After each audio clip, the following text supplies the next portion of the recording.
Hello friends, welcome all of you to in the school of technology. So पिछले class में हमने देखा था कि हमने सी लैंग्वेज क्या होती है, सी लैंग्वेज की हिस्ट्री क्या होती है, सी लैंग्वेज कब इवॉल्व हुई, कब सी लैंग्वेज फाउंड हुई, राइट।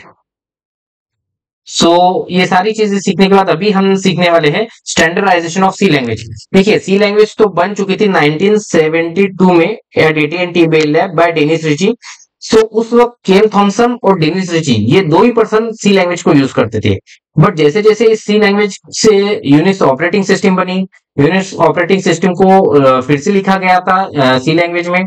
बाद में ये सी लैंग्वेज का इंपॉर्टेंस काफी बढ़ गया था और बाद में सी लैंग्वेज को अगर हमें ग्लोबली बनाना था, अगर सी लैंग्वेज को कॉमन पीपल भी यूज कर सकते हैं और ये नॉर्मल प्रोग्रामर जो है कंप्यूटर साइंस स्टूडेंट वो भी इस सी लैंग्वेज की ताकत को समझे, सी लैंग्वेज का इंपॉर्टेंस समझे। सो उस वक्त सी लैंग्वेज को जरूरत थी स्टैंडर्डाइजेशन की। अगर हम कोई भी प्रोडक्ट मार्केट में लॉन्च करते हैं, कोई भी प्रोडक्ट हम बनाते हैं, उसको मार्केट में लॉन्च करते हैं, तो उसके लिए हमें स्टैंडर्डाइजेशन लेना जरूरी होता है। जैसे हम कोई ऑटोमोटिव, जैसे कोई कंपनी ऑटोमोटिव व्हीकल बनाती है, तो उसको जब वो मार्केट में लॉन्च करती है तो उसको काफी सारे स्टैंडर्ड्स पैरामीटर के जरिए गुजरना होता है, जब जाके उस पर कुछ स्टैंडर्डाइजेशन आता है।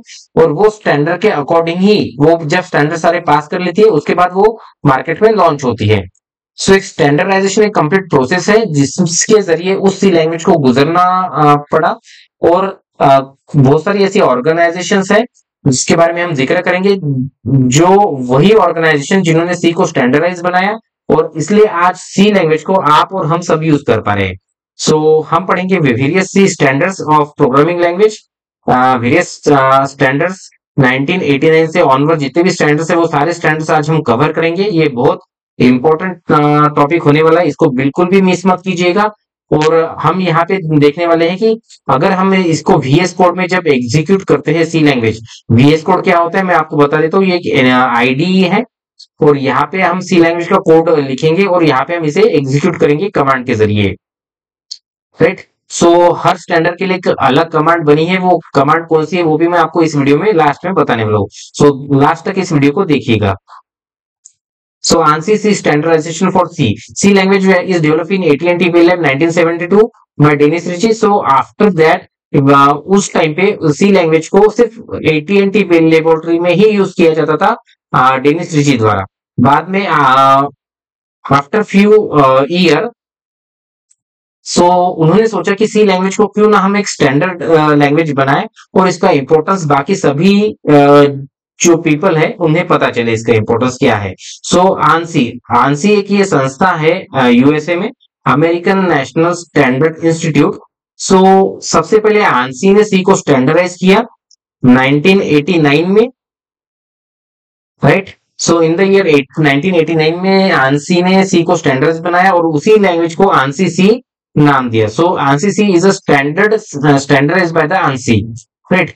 सो आंसी सी का जो स्टैंडर्ड था, आंसी सी जो स्टैंडर्ड है वो बाद में एडॉप्ट किया गया आईएसओ द्वारा। आईएसओ और आईसी जो भी संस्था है उन्होंने इसी आंसी सी के स्टैंडर्ड को एडॉप्ट किया और इसे ग्लोबली, ग्लोबल ऑर्गेनाइजेशन है ये दोनों, आईएसओ और आईसी। आईएसओ होता है इंटरनेशनल ऑर्गेनाइजेशन फॉर स्टैंडर्डाइजेशन और आईसी होता है इंटरनेशनल इलेक्ट्रो टेक्निकल कमीशन। ये दोनों भी ऑर्गेनाइजेशन रिस्पॉन्सिबल है developing and publishing international standard across the various field. अगर हमें कुछ स्टैंडर्ड्स लेने हैं, कुछ हमारा रिसर्च पब्लिश कराना है, उसे कॉमन प्लेटफॉर्म पे लाना है कि जिसे नॉर्मल आम आदमी भी उसे यूज कर सके। सो उसके लिए ये जो आईएसओ और आईसी जो स्टैंडर्ड्स ऑर्गेनाइजेशन है वो इसे स्टैंडर्डाइज बनाती है। सो अभी हम नेक्स्ट स्लाइड पे आते हैं। यहाँ पे सी लैंग्वेज के सेवरल स्टैंडर्ड्स है, C89 C90 स्टैंडर्ड्स जो सबसे बेसिक और सबसे फर्स्ट स्टैंडर्ड है। और उसके बाद जो नेक्स्ट स्टैंडर्ड्स आया वो आया in the year 1999 C99 standards. After that year 2011 में, राइट।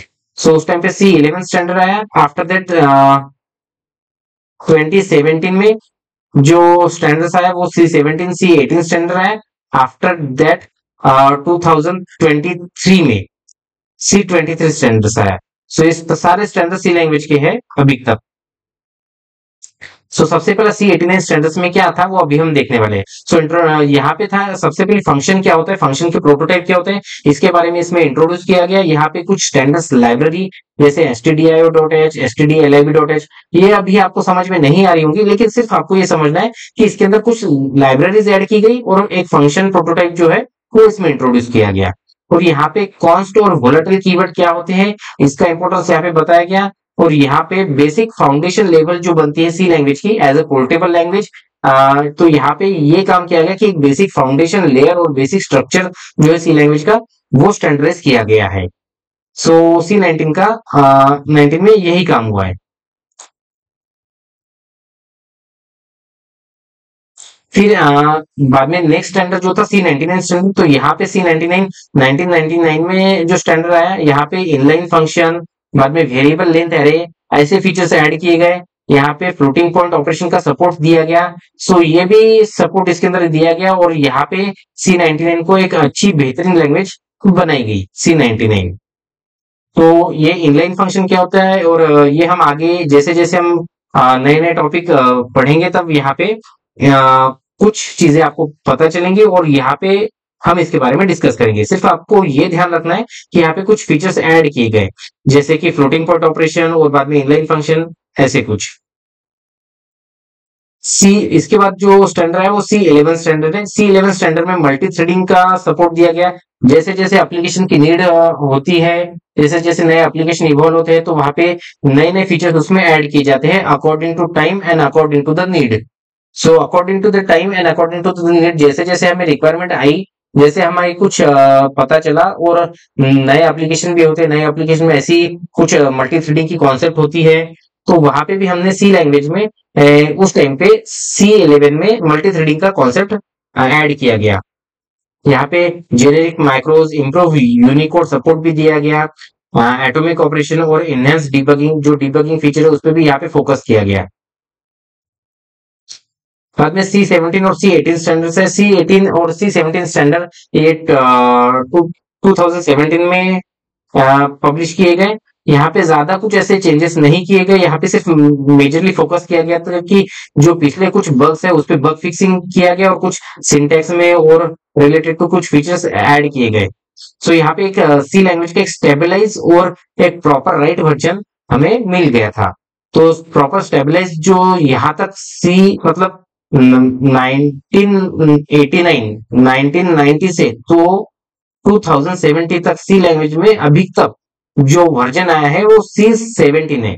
और मैं इस C17 पे कैसे प्रोग्रामिंग करते हैं और C17 स्टैंडर्ड के जरिए हम कैसे कोड को एग्जीक्यूट करते हैं, ये मैं आने वाले वीडियो में आपको बताने वाला हूँ।